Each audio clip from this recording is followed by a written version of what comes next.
भारत के 2 करोड़ दुकानदार दिन रात मेहनत करते हैं। रात को जब पूरा का पूरा स्टाफ दुकान से निकल जाता है, फिर भी सेठ जी तुम्हें गल्ले पे ही मिलते हैं। पूछो क्यों? क्यों? क्योंकि अभी भी चोपड़े में हिसाब किताब बाकी है। ऐसे ही एक दुकानदार दोस्त दगड़ू सेठ से मार्केट की बहुत बड़ी प्रॉब्लम मुझे बताई। उन्होंने कहा, गौरव भाई, जब भी मैं गल्ले पे बैठता हूँ मेरा गल्ला 15-16 हजार का होता है। जिस दिन मैं गल्ले पे नहीं बैठता उस दिन मेरा गल्ला 12-13 हजार का ही होता है। मुझे पता है कि मेरे ही लोग मेरे गल्ले में चोरी करते हैं, लेकिन मैं कोई सिस्टम नहीं बैठा पाता क्योंकि मेरे लोगों को इंग्लिश में पढ़ना लिखना नहीं आता, मेरे लोगों को कंप्यूटर चलाना भी नहीं आता। इसीलिए हमने कंप्यूटर से भी स्मार्ट और कैलकुलेटर से भी आसान बिलिंग मशीन बनाई, ईजो बिलिंग मशीन। ईजो बिलिंग मशीन में मात्र 2 क्लिक में बिल बन के रेडी हो जाता है। कस्टमर ने ऑर्डर की इडली पे क्लिक करो, सेव करो, ब्यूटीफुल बिल बन के रेडी। उसमें दुकान का लोगो, नाम, address, phone number, bill number, date, customer ने जो लिया उसका पूरा लिस्ट और टोटल भी बड़े अक्षरों में आ जाता है। साथ ही साथ दिन भर का पूरा हिसाब किताब आपको मोबाइल पे ही दिखता है। ईजो ने पिछले 2 सालों में 35,000 से भी अधिक दुकानदारों को डिजिटल किया है। और सबसे इंटरेस्टिंग बात यह है कि ये सारे के सारे दुकानदार भारत के छोटे मोटे 600 नॉन मेट्रो शहरों से आते हैं। ऐसा कोई शहर बचा नहीं जहां तक ईजो पहुंचा नहीं। ईजो ऐप भारत के 11 भाषाओं में अवेलेबल है। पिछले महीने ईजो पे 1 करोड़ 20 लाख से भी ज्यादा बिल बने हैं। Food businesses, clothing businesses, salon, ऐसे ही सारे छोटे बड़े रिटेल बिजनेस के लिए ईजो एक परफेक्ट सॉल्यूशन है। ईजो ऐप आप डाउनलोड कर सकते हो प्ले स्टोर से। नमस्ते शार्क्स, मैं मकरंद काटे। नमस्ते शार्क्स, मैं गौरव कुमार काटे। नमस्ते शार्क्स, मैं ऋषिकेश साकरकर। हम तीनों आते हैं अकोला, महाराष्ट्र से। तो शार्क, भारत के हर रिटेल दुकानदार भाई को डिजिटल करने के लिए हमारी आस्क है 50 lakh ₹1 for 0.33% equity.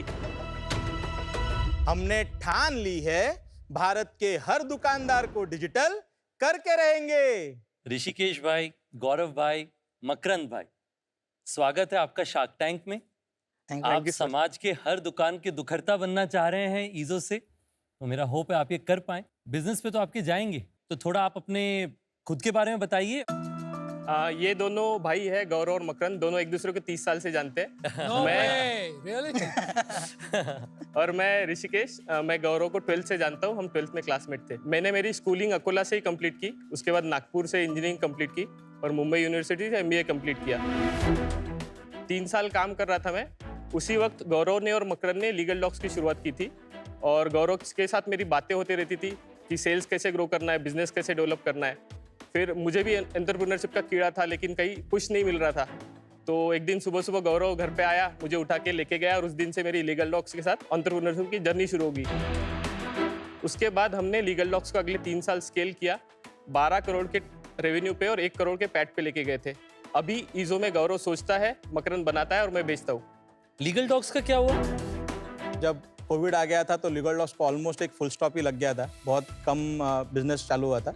Legal Covid में तो और अच्छा चलना चाहिए वो। नहीं सर, एक्चुअली हम लोग जो प्रोसेसेस करते थे कि नया दुकान जब भी चालू होता था तो उसके लिए फसाया लाइसेंस बनाना, ट्रेडमार्क बनाना, तो उस टाइम पे नए बिजनेसेस चालू होना एकदम ही बंद हो गए थे। आपका सिर्फ सॉफ्टवेयर सोल्यूशन है या software plus hardware solution? Software plus hardware दोनों भी देते हैं हम लोग। ये तक करके देते हैं हम लोग कि आपका जो मेनू है वो भी हम लोग चढ़ा के देते हैं। आपको खाली ईजो के साथ जुड़ना है, आपका मोबाइल चालू करना है, हमारी मशीन लगानी है और पहले ही दिन से आपका बिलिंग चालू हो जाता है। डेमो दिखा दीजिए।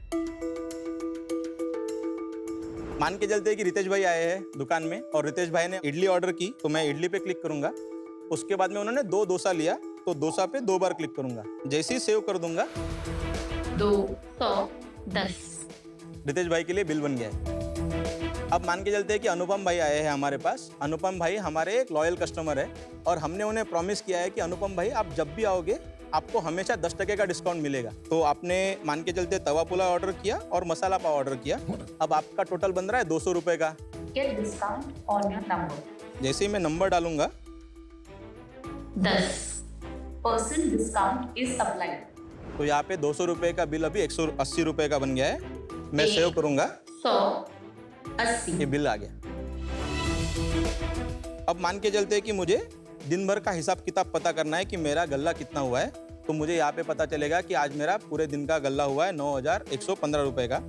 फिर मुझे पता चलेगा कि मेरा बैंक में कितना आया, 1,815 रुपए का आया है और कैश में 6,970 रुपए का आया है।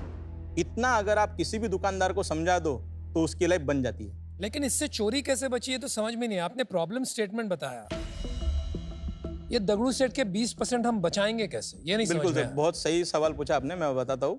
जब मैंने आपको एग्जाम्पल दिया था तो उसमें क्या था कि आपने खाली मुझे पैसा दिया और मैंने पैसा गल्ले में रख दिया, मैंने आपको इन रिटर्न कुछ भी नहीं दिया बिल्कुल, क्योंकि बिल ही नहीं बना। क्योंकि बिल ही नहीं बना था। अब क्या हो रहा है, अब यहाँ पे बिल बन रहा है। जब आप 180 रुपए का बिल ले रहे हो, 180 रुपए मुझे दे रहे हो और सिस्टम में भी 180 रुपए ही रिकॉर्ड हो रहा है, तो पूरे ट्रांजैक्शन दिन भर के यहाँ पे आ जाते हैं। एक बार अगर बिल बन गया तो फिर उसका ट्रांजैक्शन रिकॉर्ड हो नहीं गया। नहीं नहीं नहीं नहीं नहीं नहीं, ये कहाँ सोल्यूशन हुआ मेरे भाई। वो मैं बिल दूंगा ही नहीं आधे लोगों को जहाँ पे चोरी हाँ, करनी और है। तो एंट्री पे फिर से 2 इडली के बजाय 1 इडली लिख सकता अब वो प्राइस आएगा ना तो वो चेक कर लेगा। वो सिस्टम तो नहीं हुआ। आप कह रहे हो सिस्टम ये हुआ कि आपने बोर्ड लगा दिया, जो कि बहुत सिंपल तरकीब है, Correct. सालों से चली आ रही है। यूएस में हर दुकान में मिलेगी आपको, नो बिल नो पे। करेक्ट। उसकी कोई जरूरत नहीं है बॉस। वो तो आप सिर्फ वो साइन लगा दो ना, नो बिल नो पे। करेक्ट। वो तो हाथ का भी बिल चलेगा। So the answer is that, वो दूसरा सोल्यूशन, वो मैं आपको- ऑटोमेशन है। तो आप चोरी नहीं बचा रहे हो, आप पीओएस दे रहे हो, ऑटोमेशन कर रहे हो, उससे शायद चोरी बच जाए। लास्ट ईयर एक कंपनी आई थी 2 हैंड्स, जो आप कर रहे हैं पीओएस के थ्रू, वो कैलकुलेटर के थ्रू कर रहे हैं। So there are enough solutions on the market. Khatabook और दुकान जैसे जो सॉफ्टवेयर है, तो आप में और उनमें क्या फर्क है? मेरे ख्याल से मार्केट में अभी 200 से ज्यादा ऐसे सॉफ्टवेयर्स रहेंगे जो Correct. इस प्रॉब्लम को सॉल्व कर रहे हैं। We are Correct. Not alone. सबसे बड़ा पॉस मशीन मेकर कौन है?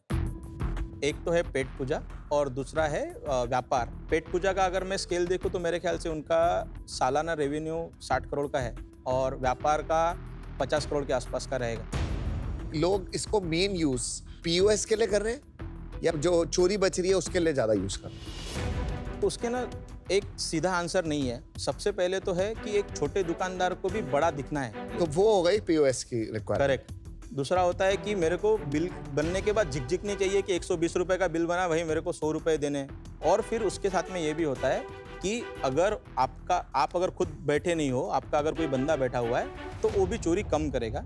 ऐसे holistically it is a POS system only. समझ गया। जो हमारा पिच है हमारे दुकानदारों को, वो गल्ले की चोरी पे चलता है। आपकी प्राइसिंग कैसे होती है? जब फर्स्ट टाइम हम जब प्रोडक्ट बेचते हैं तो 7,001 रुपए की एमआरपी हमारे प्रोडक्ट की, डिस्काउंट और ऑफर पकड़ के हम उसको 6,001 रुपए उसमें में क्या बेचते मिलता है उन्हें? हैं। एक प्रिंटर मिलता है और 1 साल का सॉफ्टवेयर का सब्सक्रिप्शन मिलता है। एनुअल रिन्यूअल कितने का है? 3,000 रुपए हम लोग चार्ज करते हैं। और उससे मार्जिन क्या बच जाता है आपका?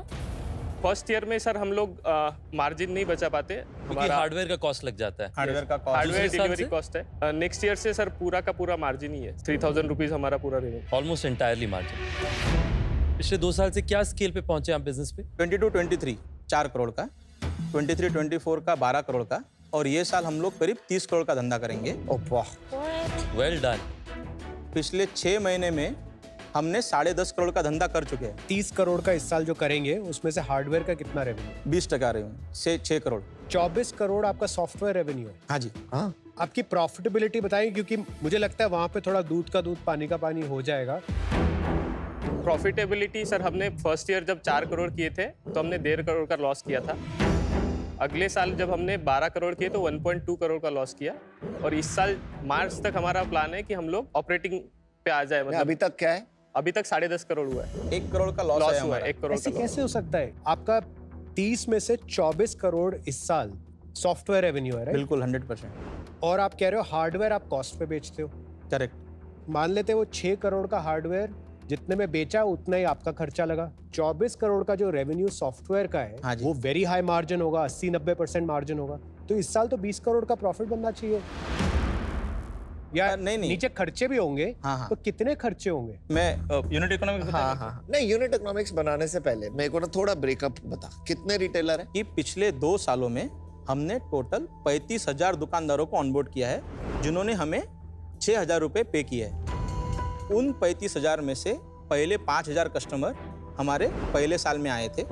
दूसरे साल में करीब हमने 15,000 कस्टमर ऑनबोर्ड किए और बाकी बचे हुए अभी ये 6 महीने में हमने ऑनबोर्ड किया है। 15,000 कस्टमर अभी 6 महीने में ऑनबोर्ड किए हैं। भाई सीधा साधा हिसाब है, आपने इस साल 15,000 किए ऑनबोर्ड। हाँ जी। तो इस साल वाले का रेवेन्यू करीब 8 करोड़ आया। 9 करोड़ हुआ ना? 9 करोड़ 8-9 करोड़ जो भी हुआ, yes, ठीक है। तो बाकी जो रेवेन्यू आ रहा है वो कहाँ गया? जो पहले 20,000 आपने पहले ऑनबोर्ड किए हैं, उसका भी 3,000 आना चाहिए इस साल का। करेक्ट। तो वो कहाँ गया? जैसे लास्ट ईयर सितंबर में हमने 1100 दुकानदारों को ऑनबोर्ड किया था, उसमें से करीब 670 लोगों ने सितंबर में हमें 3,000 रुपए दिए, उसका टोटल बनता है 20 लाख रुपए का।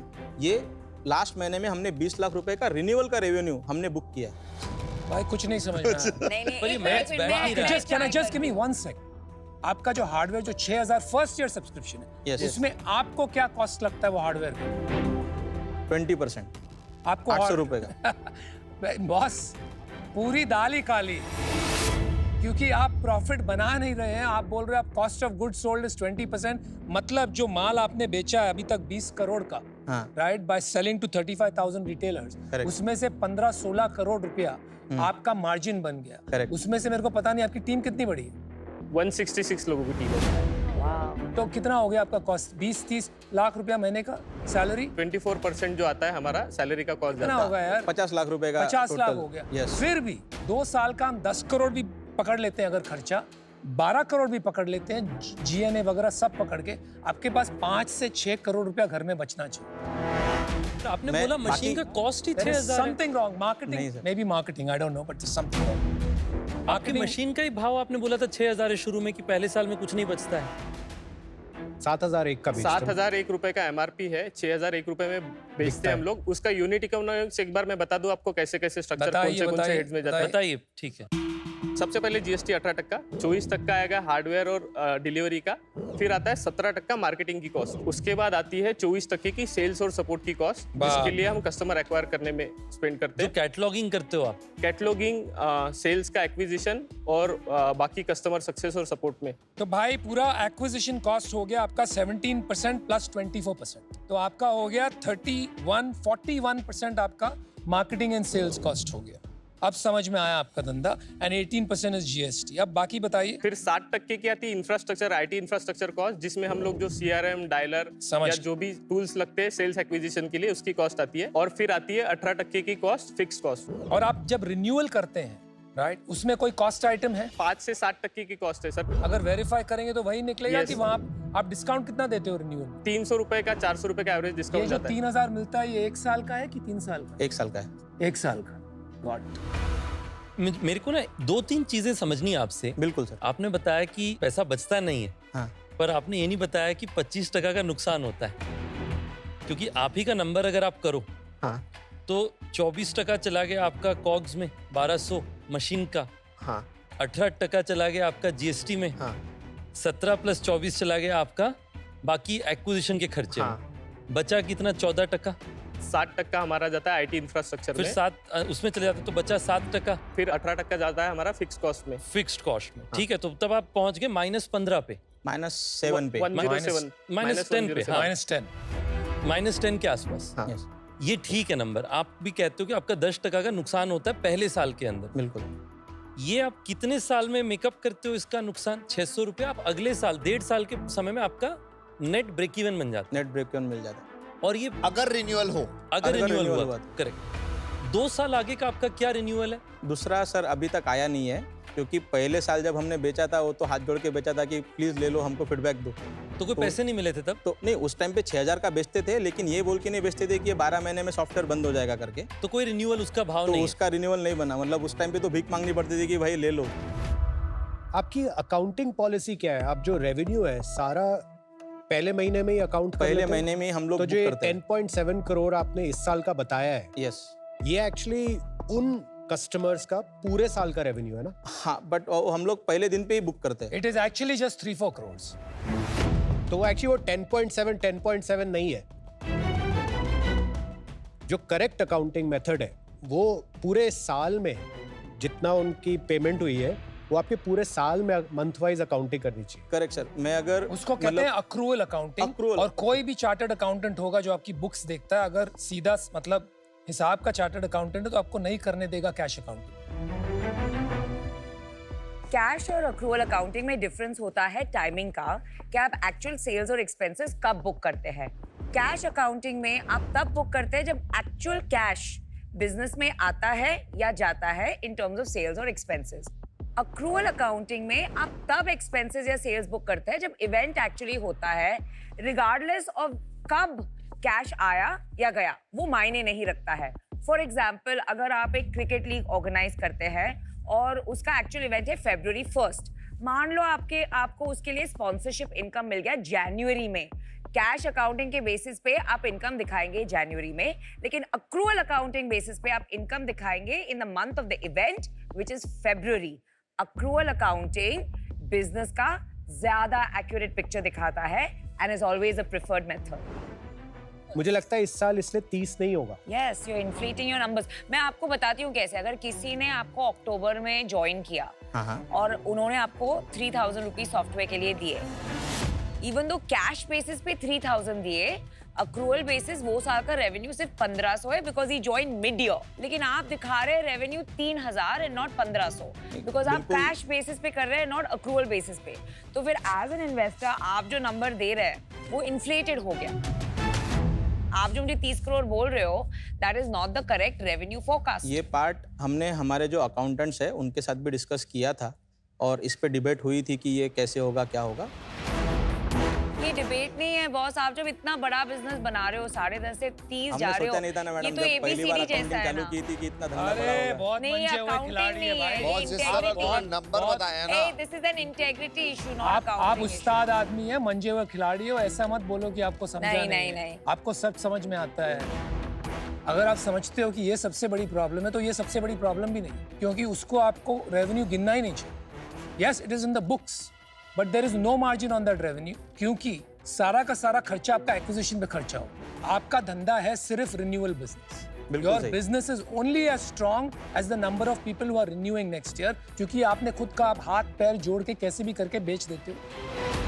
हर शहर में एक आदमी बैठा है पीओएस देने वाला, जो कैसे ना कैसे करके दुकान में घुसना चाहता है, क्योंकि उसे भी पता है एक बार लॉक इन हो गया बाद में पैसे मिलेंगे, और वो आप भी कर रहे हो। So your business is renewal business. आपका एक्चुअली धंधा है 20 लाख रुपए महीने का आज की तारीख में। That means your 2.5 crore margin business और revenue business, I would say. तो आप 2.5 करोड़ बिजनेस चला रहे हो पर ईयर। वो शायद बढ़ेगा, शायद नहीं बढ़ेगा, we don't know that today. 50% second year का रिन्यूअल है, वो आप क्या इंसेंटिव्स देते हो, I am not clear. Third year का maybe it will become only 25%, वो क्लियर नहीं है आज की तारीख में। मुझे बस ये लगता है कि ये कंपनी के जो करंट फाइनेंशियल्स हैं वो काफ़ी डिफरेंट है वर्सेस जो आपने हमें बताए हैं। तो इस रीज़न के लिए I am out. Done, no problem, thank you. और आपका जो एक्चुअली में आप जो 3000 रुपए जिनसे लेने जा रहे हो, हाँ, वो आपको देंगे नहीं। आज ईजो है, कल डीजो आएगा, सेम प्रोडक्ट लाएगा और फ्री में देगा 1 साल। जब आप पैसे मांगने जाओगे ना, वो मशीन उठा के, ये ले मशीन चेंज करी, ये दूसरी मशीन रखी, आज से इस पे काम करूंगा, मेरे 3000 रुपए बच गए। इंडिया में सब्सक्रिप्शन रेवेन्यू बहुत मुश्किल से, बड़ी बड़ी कंपनीज जो म्यूजिक शोज भी चलाती है ना, उनको 99 पे लाना पड़ा। सब्सक्रिप्शन रेवेन्यू लेना ना इंडिया में बहुत टफ है। आप 3000 रुपए लेने जा रहे हो उस बंदे से, आप धंधा करना जानते हो, आपको सही जगह दिमाग लगाओ, गड़बड़ से पैसे मत कमाओ। Unfortunately I am out. No problem, thank you. देखिए Gaurav, Makran and Rishikesh, I am a numbers person. अगर किसी फाउंडर्स को नंबर्स सिंपल तरीके में 1 मिनट में मुझे एक्सप्लेन करने उन्हें जम नहीं रहा है, समथिंग इज ऑफ। या तो नंबर्स गलत है या फाउंडर्स बिल्कुल ही कंफ्यूज्ड है। तो आपके केस में it ended up being probably both. कोई कॉन्फिडेंस नहीं आ रहा है आपके साथ जुड़ने में, and for that reason I am out. आप आए थे एक प्रॉब्लम डेमोन्स्ट्रेट करने, और मैं बहुत एक्साइट हो गया था, क्योंकि आपने कहा था कि आप फ्रॉड बचाओगे। अगर वो प्रॉब्लम आप सॉल्व कर रहे होते, you would have been unique, differentiated, uncontested. लेकिन जब आप कहते हो मैं पॉस के बिजनेस में हूं, then you are in a commoditized business. So for those reasons I am out. Akola के पीओएस लीडर्स, आप लोग रिसोर्सफुल तो बहुत हैं। आपका मकसद शुरू हुआ था कि मैं गल्ले से चोरी रोकूंगा। करेक्ट। मुझे लगता है हो सकता है वो बदल रहा है, कोई इशू नहीं है, पर आपको फिर क्लियरली कहना चाहिए कि मेरा मकसद है कि मैं सबसे इजी पॉस डिवाइस बना करके दूंगा अनऑर्गेनाइज्ड इंडस्ट्री, जिसके पास कोई बिलिंग नहीं है, मैं उसे बना करके दूंगा। तो आप फिर उस रास्ते में जाएं, उन प्रोडक्ट्स को बनाएं, उसमें पीएमएफ बनाएं और उसमें पैसे कमाने का रास्ता बनाएं। क्योंकि मुझे लगता है कि आज आप वो डिसीजन नहीं बना पाए, उस कारण से मैं आउट हूं। But I wish you all the very best, और आप एक्रूअल अकाउंटिंग जरूर कीजिए। बहुत बहुत धन्यवाद। Thank you. Wish you all the very best. बहुत अच्छा लगा आप सभी से मिलके। Thank you so much. Thank you sir. Bye. मैं आया प्राइमरी लेवल पे था कि मुझे शार्क्स का माइंडसेट समझने को मिले, और आज मुझे एक वही समझने को मिला है। उसी माइंडसेट को और एनहांस करने का ट्राई करेंगे कि धंधे को किस तरीके से देखा जाता है, और धंधे को आगे बढ़ाएंगे।